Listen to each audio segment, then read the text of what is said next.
ヤッホーとしきです。今回は序盤ぶっ壊れ双剣ビルド&第一エリア全解説ということで、あんまりぶっ壊れって言葉好きじゃないんだけど、これは壊れてる。今回はご覧の感じで色々まとめてきました。とても便利な片手剣ビルドや斧ビルド、このパンダちゃんにあげるためのタケノコ、第一エリアだけで全部で7箇所ありましたので、そちらも解説やっていきます。このチャンネルでは他のゲームタイトルの攻略やゲームニュースも取り扱ってますんで、よかったらチャンネル登録と高評価よろしくお願いします。それでは行くぞ。はい、それでは最初に知るべき知識10選ということでやっていきます。結構チュートリアルに載ってないこともあると思いますんで、ぜひ参考にしてみてください。で、こんな感じで道中マップ各地に鳥がいると思うんですけど、こいつは順路だよっていうのを教えてくれてるんですが、実は倒すことができて、飛び道具もしくは武器で攻撃するとこんな感じのアイテムをドロップします。で、これが何かというと、ランダムではありますが、最大 HP、スタミナ、もしくはダメージバフ、このどれかが30秒間だけランダムに続くよっていう効果になってます。ちょっと面白いっすよね。まあ、戦闘中に使えるかどうかっつったら微妙かもしれませんが、一応持っておいて損はないかなと思います。もし欲しい方は倒してみてください。ちなみにリポップはしません。レベルアップの合図に関してですね、右上ご覧ください。今赤銀が5569、これが通常の表示の状態で、ここから例えばレベルアップに可能な赤銀を持ってみるとします。はい、右上ご覧ください。そうすると黄色く光りましたよね。この状態がレベルアップ可能な合図になりますんで、レベルアップが可能になったらよりいつもより死なないように意識して立ち回ってみてください。ジェスチャーでアイテムゲットをやってみます。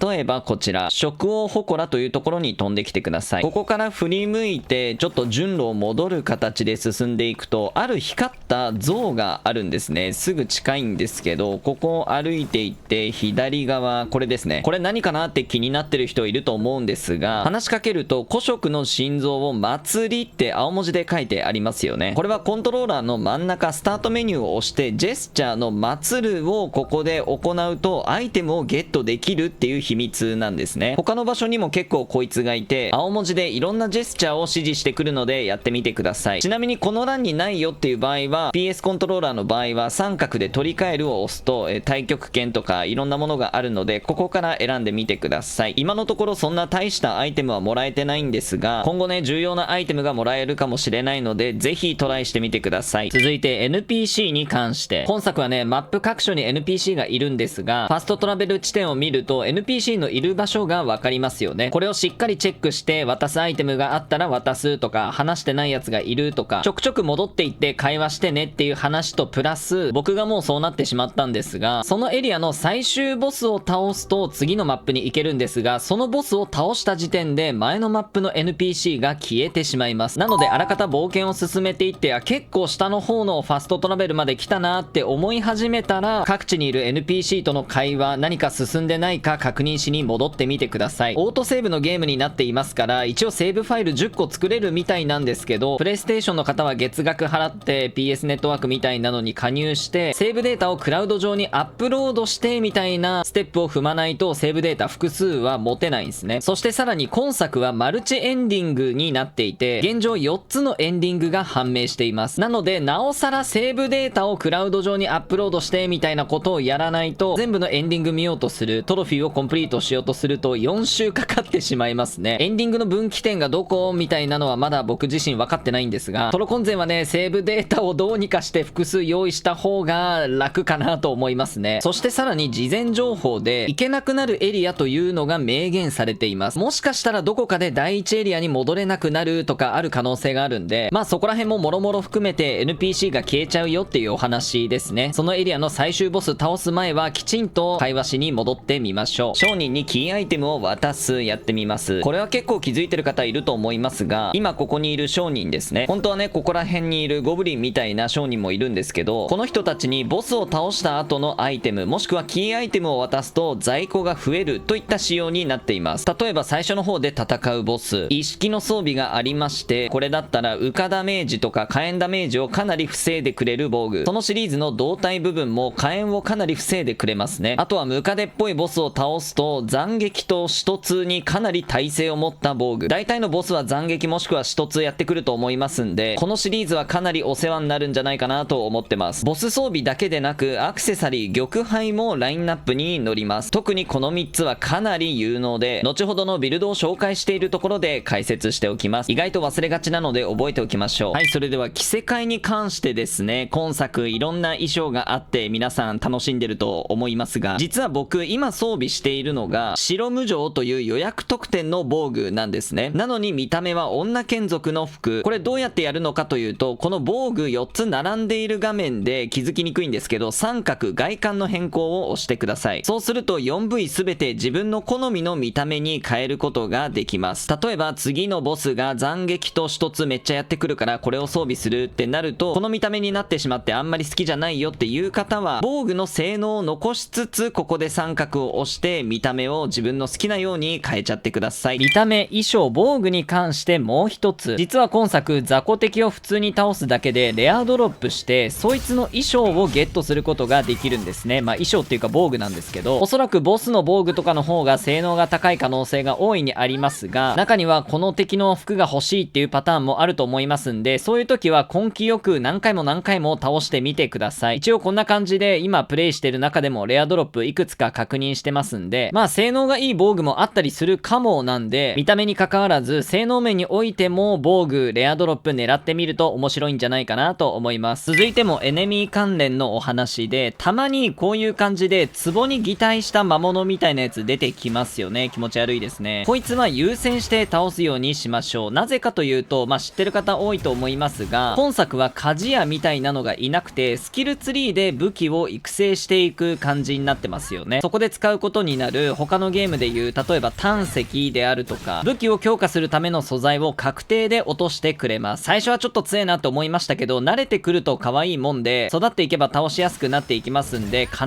ず倒すようにしましょう。さらにたまに出てくる赤目の敵は必ず倒しましょう。こいつ結構強くて倒すのも一苦労なんですけど、倒した時に先ほどと同じく武器のレベルアップ素材をゲットするんですが、プラススキルポイントも一つ無料でゲットできるんですよね。これめちゃくちゃでかいんで、ぜひ積極的に倒していきましょう。はい、それでは序盤のスキルツリーに関してなんですが、最初に知るべき知識としてね、個人的におすすめなのはやはりここの左を11個ここまで進めて、ツアーゲージのスタック数をマックス5まで育ててみてください。後ほど解説しますが、僕もこれだけやってるんですけど、片手剣の一つだけ育てると、聖種音敵って読むんですかね。片手剣を装備しているだけで、無条件に一定時間ごとにスワゲージが溜まっていくというめちゃくちゃ強いスキルなんですね。ジャスト回避とか組み合わせていくと、思ったよりスワゲージ溢れていきますんで、各種武器の育成をやりつつも、やはりまず優先すべきはこっちかなって感じますね。もう一つおまけで活力っていうノードがあるんですけど、これはいろんな武器のスキルツリーの方にも点在していて、例えばここっすね。1箇所でレベル3つ分まで上げれるノードも存在してるんですが、この活力っていうのがいわゆるソウルライク、ソウルシリーズの生命力に値します。HP と防御力を上げて難易度を下げていくことができますんで、状況にもよりますが結構意識するべきノードだと思いますんで覚えておいてください。はい、それでは序盤からぶっ壊れ双剣ビルドをやってみたいと思います。個人的にね、あんまりぶっ壊れって言葉使わないんですけど、これはね結構壊れ気味かなと思います。このビルドを使えば道中はもちろんボスも簡単に蹂躙していくことができますんで、ぜひ難しいなと思ってる方は参考にしてみてください。またこのビルドを組む上で必要なスキルポイントが双剣だけで25ポイントもあります。25ポイントって言っても第1エリアの中で確実に完成させることはできるんですが、もう序盤の序盤、最序盤からはちょっときついかなって感じするので、それまでに使えるビルド、片手剣と斧のビルド2つ紹介してますんで、そちらも参考にしてみてください。はい、それではまずは気になる方多いと思いますんで、実際にどんなビルドなのか見ていきましょう。ボス戦を用意しました。こちら普通に避けて、はい、ここからもう始まってますね。今回は左右経脈でドレインをつけています。はい、このコンボ見えますかね。もう流れるような剣さばきでずっと攻撃していて、注目すべきは敵の HP ゲージ、もうこんなに減っているんすよね。さらにこちらのスタミナゲージも全然減っていない、むしろ回復していくという、一体全体どうなっちゃってるのかって感じですよね。敵の攻撃もものともせずにずっとコンボが途切れずに攻撃していますね。やばいですよね。で HP もどんどん回復していっています。気づいたら HP バー、はい、もう半分切って第2形態突入しましたね。もうこれはね、ただただひたすらこのコンボを打ち続ける。もう敵の遠距離攻撃とか蹴りといった攻撃は避けなければいけないんですけど、もうそれ以外だったらもう倒れちゃってますね。面白いですね。もう HP バーがもうやばいですね。はい、もうスタミナも切れることなくどんどん攻撃撃していく。はい、ということでここら辺でもう倒してしまいますので、ちょっとわざと死のうかなってところですね。いかがでしょうか。これが結構序盤から使えるって言ったらもうぶっ壊れ行きじゃないですかね。はい、それでは詳しい解説入っていきます。スキルツリー見ていきましょう。こちらが今回使っていく双剣のビルドで最低限必要なスキルの数になっています。ちなみに25ポイントです。まずはこちら、相当の対抗効果を持つ技で、それが成功するとスワゲージを1回復する。この対抗効果っていうのは簡単に言うと攻撃中にパリ判定が出る効果のことで、流派スキルで対抗が成功した場合は全ダメージカット、弱攻撃、強攻撃、ため強攻撃で成功した時は大幅なダメージカット、一部は食らってしまうんですけどね。ただめちゃくちゃダメージを減らしてくれながらコンボをずっと続けることができます。続いてそのまま上に進んでいって、こちらため強攻撃をスワゲージ1消費して素早く発動できる。実はここに書かれてないんですが秘密がありまして、これスタミナ消費しないんですね。そのまま一つ上の行き止まり、弱攻撃の4段目が当たるとスワゲージを1回復する。このまま左に行って、ここで熟練度も上げたりなんかして上に登っていって、ここ弱攻撃の4段目、5段目、6段目に対抗効果を付与する。しかも成功するとスワゲージを1獲得する。続いて右に行って下、弱攻撃の6段目が命中するとスワゲージを1回復する。どんだけ回復すんねんって感じですよね。そのまま右に行って、ここ強攻撃、ため強攻撃にも対抗効果を付与する。成功するとスワゲージ1回復。上に2つ行って右下右下と行くと、ここステップ攻撃にも対抗効果を付与する。成功すると1ゲージ回復で、このまま戻っていきまして、ここを右に曲がって、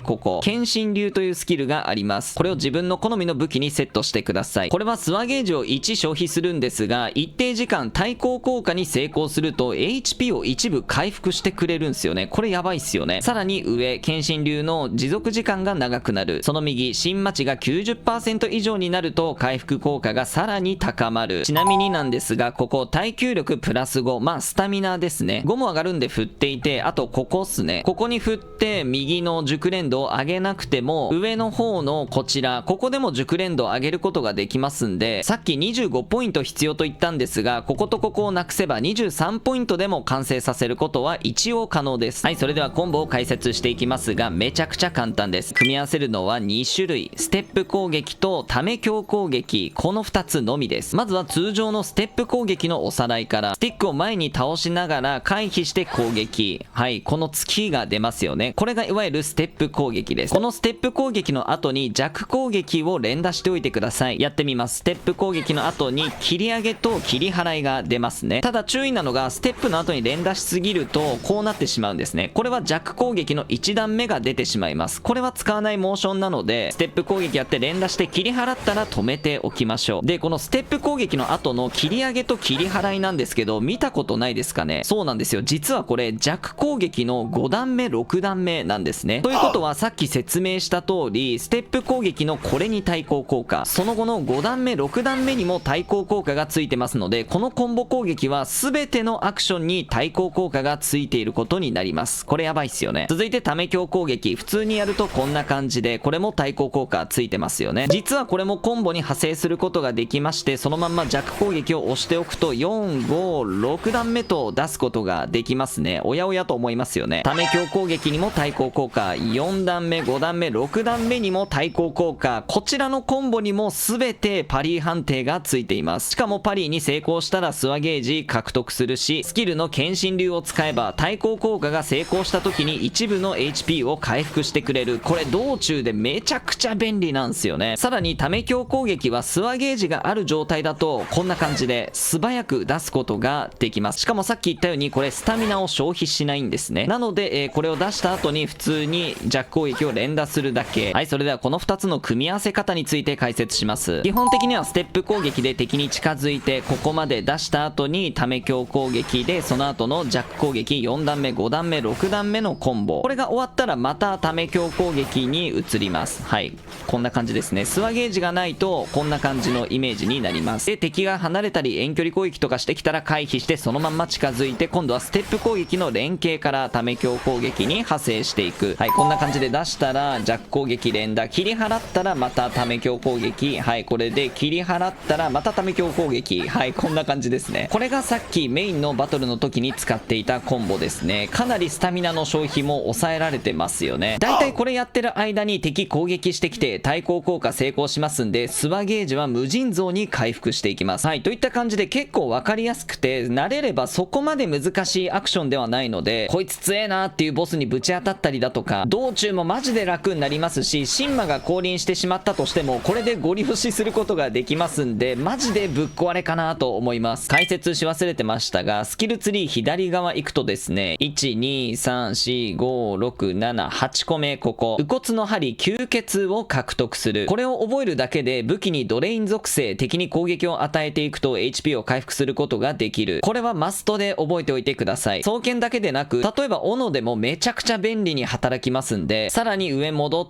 て9、10、ここっすね。左右経脈の使用回数プラス1。割と長いエンチャント時間ではありますが、ボス戦だとガス切れしてしまいますんで、プラス1、最低2回は使えるようにしておきましょう。その途中にあるここ、スワゲージを獲得すると実はスタミナが少し回復するんすよね。これもめちゃくちゃ便利です。はい、じゃあ双剣ビルドに使っていく装備周り解説していきます。武器はですね、ぶっちゃけ何でもいいです。今回は剣心流というスキル付け替え可能なやつですね。これしか使わないんで、ぶっちゃけマジで何でもいいんですよね。今手持ちの攻撃力が一番高くなる双剣つけてみてください。続いて防具は何でもいいとしてアクセサリーですね。まず一つ目がこちら、装備時敵を倒すと HP を回復する可決の玉杯。これがあるのとないのとでは道中の快適さぐっと変わってきますんで、ぜひセットしてください。で、ボス戦の前はこちらではなく、こっち、紅葉の玉杯。大型の敵に与えるダメージが増加する。まあ大体ボスって大型の敵が多いので、短期決戦に持ち込むためにこいつに切り替えておきましょう。続いて、ひょうたんの玉杯。これは皆さん持ってますよね。一番最初にゲットできるやつですね。HP が一定値まで減ると被ダメージが減少。まあ保険のつもりで一応つけています。最後、掃除の玉杯。スタミナ回復速度が上昇する。これめちゃくちゃ便利ですね。双剣に限らず、どの武器でもつけていきたい。紅葉の玉杯の入手方法は、人食い幼女っていうボスが途中に出てくると思うんすけど、こんな感じの見た目のやつですね。こいつを倒したら、商人にそのアイテムを渡すことで、こちらのラインナップに並びます。可決の玉杯の入手先は、こちら、陸家の住宅っていうワープポイントですね。ここを進んでいくと、なんかでっかい木みたいなトレントみたいなボスに出会います。まあメインのストーリー上のボスなので、絶対皆さん通る道だと思いますので、そいつを倒したら同じくキーアイテムを商人に渡してラインナップから買ってみてください。掃除の玉杯の入手先については動画撮ってきましたのでご覧ください。動画内ではショートカットバンバン使ってますが、普通に順路通りに進んでいけばたどり着ける場所になってますんで、ガンガン攻略していけば簡単に動画の場所にたどり着きますんで、撮ってみてください。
はい、ということで、双剣ぶっ壊れビルドいかがでしたでしょうか。ちなみに、ため強攻撃も入れてるんでね、これでうまく背後に回り込めば、破殺も起こすことができますんで、道中でもめちゃくちゃ便利、ボス戦でもすげー楽になりますんで、ぜひ使ってみてください。それでは続いて、双剣ビルドが完成するまでに使えるビルドを2つ紹介します。片手剣と斧っすね。まずは片手剣ビルドからいきます。まあ、ビルドっていうか、この剣が強いよって話なんですけど、清掃の剣ってやつですね。こいつはデフォルトで回避の術というのがついていて、スワを1ゲージ消費して使うと回避すると同時に冷符状態になります。これは短時間ではありますが、敵の攻撃を自動でジャスト回避判定にしてくれるめちゃくちゃ便利なやつなんですね。そして右下、砲術の威力。片手剣は装備すると魔法の威力が上がるんですね。続いてスキルツリー。この1個隣、これがね、マジで重要っすね。聖種未敵、聖種音敵って読むんでしょうか。これは要するに片手剣を装備してると一定時間ごとにスワゲージが回復していきます。さらに弱攻撃やステップ攻撃を敵に命中させる、もしくはスキルだとか砲術を使うとより回復するまでの時間が短縮されるよっていう便利機能なんですね。ぶっちゃけ双剣ビルドと同じぐらいぶっ壊れてると思います。で、他に覚えるものってあんまないんですよね。自分の使いたい魔法が道術タイプだったら上のルートだし、羽化タイプだったら下の方を進めていくって感じでしょうか。活力、これは大事ですね。最初に知るべき知識10選でもお話ししましたが、活力イコール他のソウルライクゲーとかの生命力に値します。上げれば上げるほど HP と防御力が上がって難易度がぐっと下がっていきますんで、道術タイプの魔法を使うとしてもこのまんま下に行ってここの活力は取ろうとかね、もしくは片手剣ってあんまり活力がないので斧のスキルツリーに行って、こっから1、2、3、4個目ですでにここ活力プラス5がスキルポイント1だけでゲットできるんですね。というか斧ってこの左のノード活力だらけなんで、ここを中心に進めていくとめちゃめちゃ難易度下がると思います。この後の斧ビルドにも生きるんで、僕はずっと序盤は片手剣と斧ばっかり使ってましたね。清掃の剣の入手先はめちゃくちゃ簡単です。結構序盤の眼光全員というところまで来てください。この祠から右向くとここに敵がたむろしてますよね。チュートリアルが入りましたよね。ここで爆弾投げてねみたいな、火炎壺投げると簡単に倒せますよみたいな。ここの焚き火のすぐ横のテーブル、ここに普通に落ちてます。絶対忘れないように取っといてください。はい、それでは回避の術使ってみましょう。こんな感じで青くまとっていると、はい、もやになって攻撃をジャスト回避してくれるんですね。で、スワを1使ってしまうんですが、これもうスキルを使っているんで次溜まるまでの時間が短縮されているんですよね。で、これをはい、また溜まりましたね。これを使っているだけでほぼほぼ無尽蔵に回復しながら敵の攻撃をずっとジャスト回避みたいなことができるわけですね。さっきからずっと使ってるんだけどスワゲージ全然減ってないっすよね。むしろなんならマックスに近づいてってますよね。この状態で敵のボスとかの攻撃をいなしながら魔法を使っていく。で、魔法を打つことでも次スワゲージが溜まるまでの時間短縮されますんで、めちゃくちゃ強いっすよね。ずっと遠距離から攻撃できてしまいます。サンプルでこちらのボス戦用意しました。普通にね戦っていて敵と距離を取るとただ歩くだけになる時間があったりするんですね。回避の術使いながらでもゲージの回復速度も上がってますから、離れて魔法の危険攻撃、ぶっちゃけこの初期魔法が一番強いかなって感じしてますが、はい、ガンガン使っていってもどんどん回復していっていますよね。で、敵はゆっくりしか近づいてこないので、こんな感じでボスによってはある種はめ倒すこともできてしまいます。双剣ビルドが完成するまで、ひいては最序盤から使うことのできるめちゃくちゃ強いビルドだと思いますんで、ていうかこの剣がめちゃくちゃ強いんで、果たしてこの先この片手剣を超える武器が出てくるのかちょっと疑問なんですけど、はい、こんな感じでめちゃくちゃ簡単に倒すことができてしまいましたね。若干ソウルライクとしての楽しみを放棄したボス戦になっちゃいましたが、アクション苦手な方にとってはね、積むぐらいだったらこれやった方がいいだろうってことでおすすめしてみたいと思います。ちなみに片手剣のお得コンボなんですけど、弱攻撃って1回押すだけで2段出ますよね。で、2段目はまた2回出るんですよ。このせいで回避が遅れるんですよね。すぐ回避すればいいんですけど、ちょっとボス戦だとなんかね、うまくできなかったんですよね。そこでおすすめなのがステップ攻撃からの連打。ステップから攻撃を始めると弱攻撃を連打してるだけでこんな感じですぐ最終段に持っていくことができるんですね。これ結構敵がひるむんでめちゃくちゃ使いやすいんですよね。間にステップを挟んだとしても、はい、めちゃくちゃ使えますね。細かいところなんですけど、これ気づいたた時からめちゃくちゃ片手剣使いやすくなりましたんで、ぜひやってみてください。おすすめの玉杯は双剣と似てるんですけど、これ大型の敵に与えるダメージが増加する、もしくは敵を倒すと HP を回復する。これは場面に応じて切り替えてもらって、真ん中飛ばして右、スタミナ回復速度上昇も一緒で、真ん中鳥の玉杯ですね。装備中の武器の同術ダメージが上昇する。これはつけておきたいですね。これはどこでゲットできるのかというと、こちら盗賊の巣窟、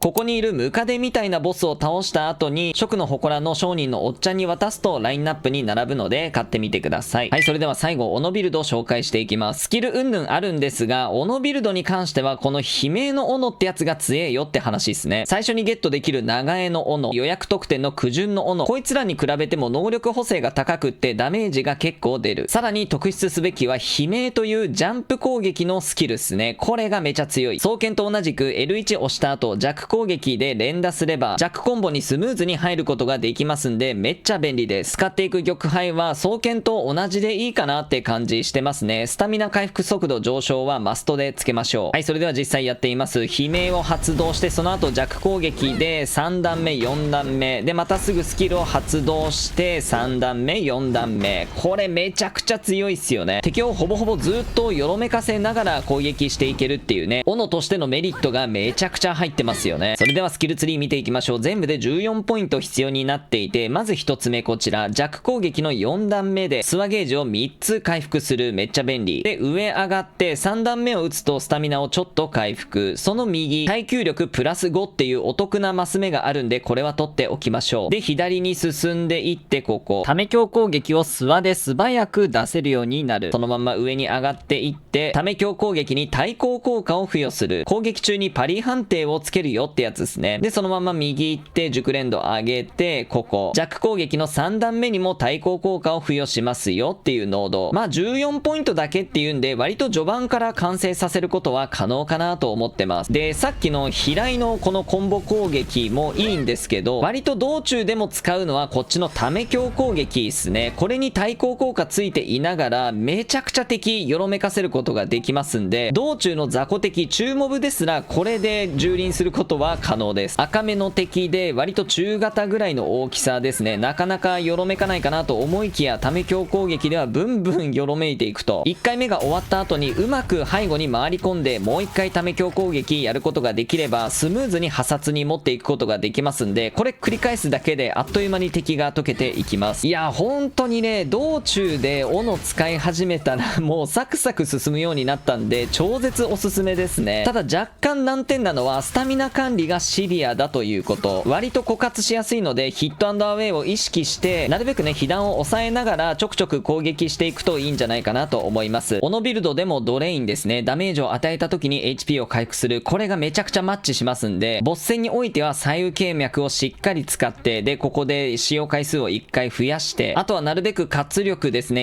HP も高めながら戦ってみてください。てかね、今作はビルド云々っていうよりもこのドレインが強すぎて、これ使っときゃなんとかなるだろうっていうぐらいには強いんでガチでおすすめです。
はい、それでは第1エリアでゲットできるタケノコ全7箇所を解説していきます。ちなみに今作でタケノコは全部で20個あるようです。マップ各地にタケノコの精霊みたいなちっちゃいやつがちょこちょこ出てくる時ありますよね。あいつが逃げ切る前に倒すことができればこれゲットできます。で、集めてショップに持っていくと武器だったりいろいろいいものと取引できますんで、これからそのショップの場所について解説していきます。第1エリアの食王祠に飛んできてください。飛んできましたら右を向いて進んでいきましょ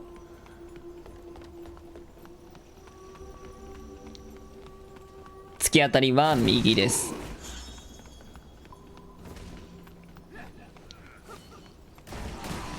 そのまま左に迂回してこの上の細い道を通っていきます。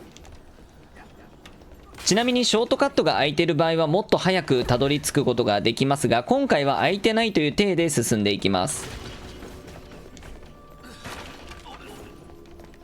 で、左に曲がってもう一回左に曲がっていきます。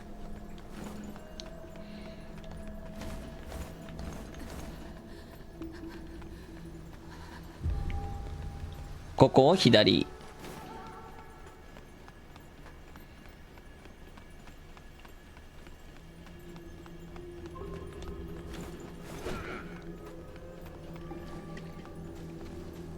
階段を登っていきます。後から解説しますが、この辺りにタケノコ1匹出てきます。で、行き止まりを左。この洞窟の中に入って、あそこに本当はおじいちゃんがいるんですけど、階段登るとここにパンダがいるんすね。はい、こいつに話しかけてアイテム購入。最初は火の彫層と触診の加護っていう魔法、この2つしかラインナップされてないと思いますが、まあストーリー進めていけばこんな感じのちょっと面白グッズがあったりするんで、ぜひね、タケノコは収集アイテムになってますんで、集めていってください。ちなみに海外日記の情報だと、タケノコに関するトロフィーがあるんですが、1周目のうちに全て20匹集めないとトロフィーは獲得できないようです。2周目でもう1回やって、ニューゲームプラスっていうのがあるんですけど、それでまだ取ってないタケノコをゲットして合計20匹にしてもトロフィーにはならないようなのでご注意ください。またバグっぽい挙動なんですが、1周目でタケノコ20匹全部集めたとしても、その時点でトロフィーゲットにならなくて、2周目に入ってなんか3匹とか4匹とかゲットした時になぜかトロフィーが解禁されたみたいな報告もあったりするんで、まあおそらく修正入ると思いますが、一応知っておいてください。それではタケノコの精霊の居場所の動画垂れ流していきますんで、取りに行ってみてください。今後も動画でエリア別に分けてタケノコの場所は解説していきますんで、よろしくお願いします。それではいってらっしゃい。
はい、それでは第1エリア最後のボス、戦士コーランの攻略をやっていきますが、いやね、こいつはマジで強い。今回僕が倒したのは、先ほどの双剣ビルドを開発する前で、このボス戦の前でチュートリアルが入って、弾きというかパリを使うとうまく勝てますよみたいなのがあったんで、今回はゲームの要望通り、超刀ロングソードでパリを駆使して戦ってきましたんで、その時の映像とコメントで合わせて解説していきます。もしこの動画を見てくれて、ここに来るまでに双剣ビルドが完成していたならばこっちの方が強いかなって正直思いますんで、あとは斧ですね。双剣もそうなんですけど、左右経脈でドレインつければかなり戦いやすくなりますし、よろめかせることもできますから、いろいろ工夫してやってみてください。スキル見ていきましょう。長刀の下の方行って左に曲がったこっちですね。ここの開始剣で解消、パリーですね。パリーを覚えて、左でカウンターを覚えて、上で敵の隙をさらに大きくできるようにします。もうぶっちゃけ必要なのはこれぐらいで、あとは活力、生命力に振っていったりとか、強度と呼ばれる長刀に適したパラメータを上げていくぐらいっすかね。斧のノードはここら辺にね、活力がめちゃくちゃたくさんあるんで、パリーを覚えたらひたすらこっちに突き進んでいって生命力上げるっていうのも一つの手だと思います。ちなみに僕が初めて討伐した時のレベルが28だったので、早いか遅いかはわからないんですけど、一つ目安にしてみてください。それでは、いってらっしゃい。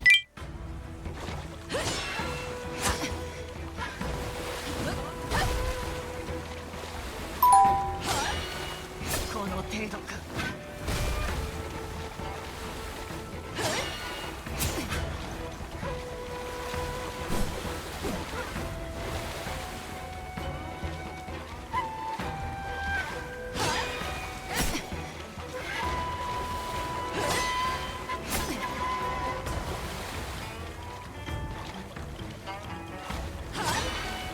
この程度か。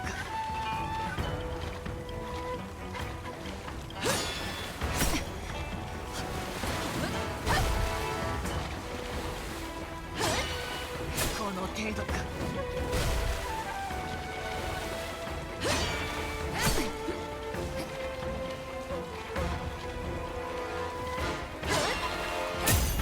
見かけたか。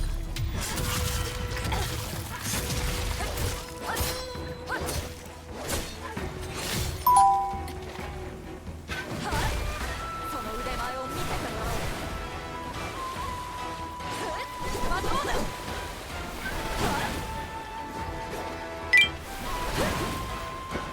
覚悟しろ。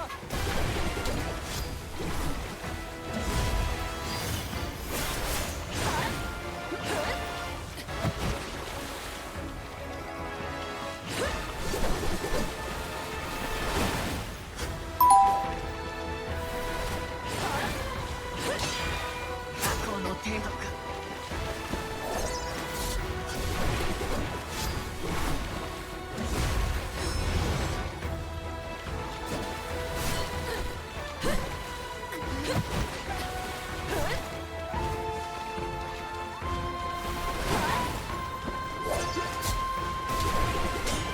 覚悟しろ。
悟しろ。